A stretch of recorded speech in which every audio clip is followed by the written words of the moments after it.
साथियों कैसे हो? अच्छे हो?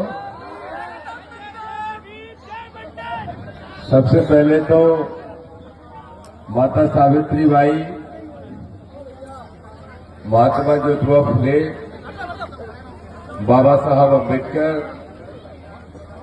और हमारे मित्र भाई सम्मानीय नीरज पटेल जी के जो माताजी और पिताजी हैं, उन सभी महापुरुषों के चरणों में नमन करता हूं, उनको प्रणाम करता हूं और उनके साथ साथ जितने भी यहां पर मां बहन बैठी हैं, सब बुजुर्ग बैठे हैं, सभी को नतमस्तक होकर प्रणाम करता हूं।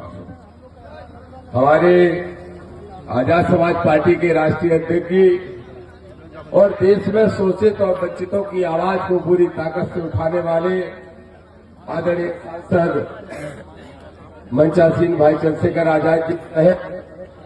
बहुत सारे जनप्रतिनिधि भी मंच पर हैं, लेकिन प्रोफेसर साहब भी हैं, लक्ष्मण यादव जी, और ऐसे पत्रकारों को मैं देख रहा हूं यहां मंच पे, जिनको मैं अक्सर मोबाइल पे देखा करता था या यूट्यूब पे लगा के देखा करता था। चाहे नवीन जी हो, चाहे शंभू जी हो, चाहे नीरज जी हो, तो मैं सभी पत्रकार साथियों को भी प्रणाम करता हूं। बंधुओं, बिल्कुल समय का अभाव है, इसलिए 2 मिनट में ही अपनी बात खत्म करना, जिसमें से आधा मिनट खत्म हो गया। नहीं 5 नहीं, 2 ही मिले हैं। नीरज जी से 2 ही मिले हैं। मेरा स्वास्थ्य वास्तव में खराब था और कल जब नीरज जी को मैंने फोन लगाया, पहले तो मैंने भाई से आग्रह किया कि अगर नहीं जाऊं तो चल जाएगा, बोले नीरज जी से बात करके देख लो। तो मैंने आदरणीय नीरज जी को फोन लगाया और मुझे वास्तव में खांसी आने लगी। तो ये बोले खांसने से काम नहीं चलेगा, आना पड़ेगा। तो देखो भाइयों, दामोदर को तो आप सबने एक ही काम दे रखा है और वो काम है आडंबर, पाखंड और जातकवाद के खिलाफ लड़ाई लड़ने का काम। आप सब जानते हो, हमारे पत्रकार साथियों ने भी कहा कि संविधान को खतरा है। ये बात सच है कि आज संविधान के पन्ने फाड़ने की कोशिश हो रही है, लेकिन मेरे पिछड़े वर्ग के भाइयों, आपसे कहना चाहता हूं, संविधान को जब भी फाड़ा जाता है, आपके हक में जब भी डाका डाला जाता है, जब भी मंडल की बात होती है, इतिहास उठा के देख लो, तभी मंडल के ऊपर कमंडल को लागू करने की कोशिश की जाती है। और आज फिर इस देश के अंदर वही हो रहा है। एक 28 साल का नौजवान लड़का आडंबर पाखंड की इस देश की सबसे बड़ी दुकान और निकला है संविधान को खत्म करने। तो चिंता मत करो, आज आपका भाई दामोदर भी निकला है, संविधान का एक पन्ना भी खड़ने देगा, ये कहने के लिए आया है।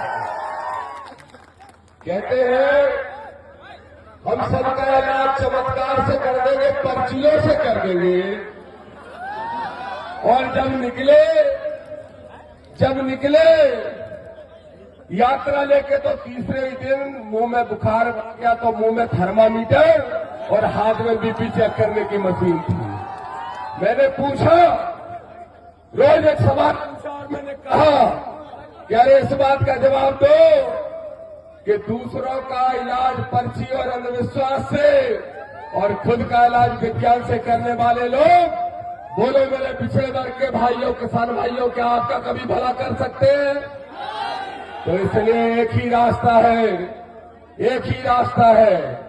देखो, पुराना फिल्म का गाना सबने सुना होगा, हमको भी गम ने मारा, तुमको भी गम ने मारा, हम सबको गम ने मारा, ऐसे गम को मार डालो।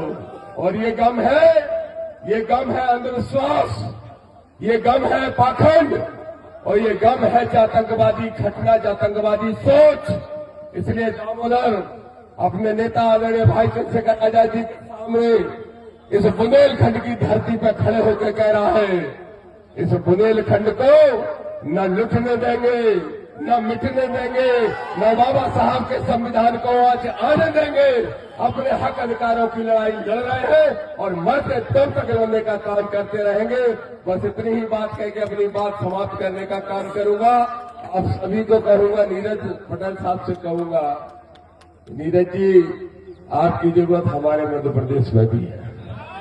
आप पत्रकार होने के साथ साथ मैं सुनता हूं ये जो पाखंड पे अटैक करते हैं, मालूम इनका काटा हुआ पाखंड जो है ना, पाखंड पे जैसा ये डसते हैं ना, ऐसा कोई नहीं डस पाता है। और तर्कों में इतनी दम होती, साफ नहीं, तर्क में इतनी दम होती है इनके कि कोई काट नहीं कर पाता। मैं तो आदरणीय प्रोफेसर साहब से भी कहूंगा, नवीन कुमार साहब से भी कहूंगा, शंभू जी कहाँ गए, उनसे भी कहूंगा, मालूम आपको बहुत सारे आईएएस अधिकारी मध्य प्रदेश के टीवी देखना बंद करके सिर्फ आप लोगों को ही देखने का काम करते हैं। और मैं ये मानता हूं कि अगर आज इस देश को बचाने के लिए हम जैसे लोग सड़कों पर लड़ रहे हैं, हमारे सांसद जी आदरणीय संसद के अंदर लड़ रहे हैं, तो आपकी भूमिका हम सबसे भी ज्यादा बड़ी है और उसको निभाने का काम आप कर रहे हैं। इसलिए आपको सैल्यूट करता हूं। आप सभी को जय भीम, जय संविधान, सभी को प्रणाम करता हूं। शुक्रिया भैया। मैं जानता हूं कि आप लोग और सुनना चाहते थे, क्योंकि जब तक धावा ना आ जाए तब तक, लेकिन कोई बात नहीं, फिर कभी सुना जाए।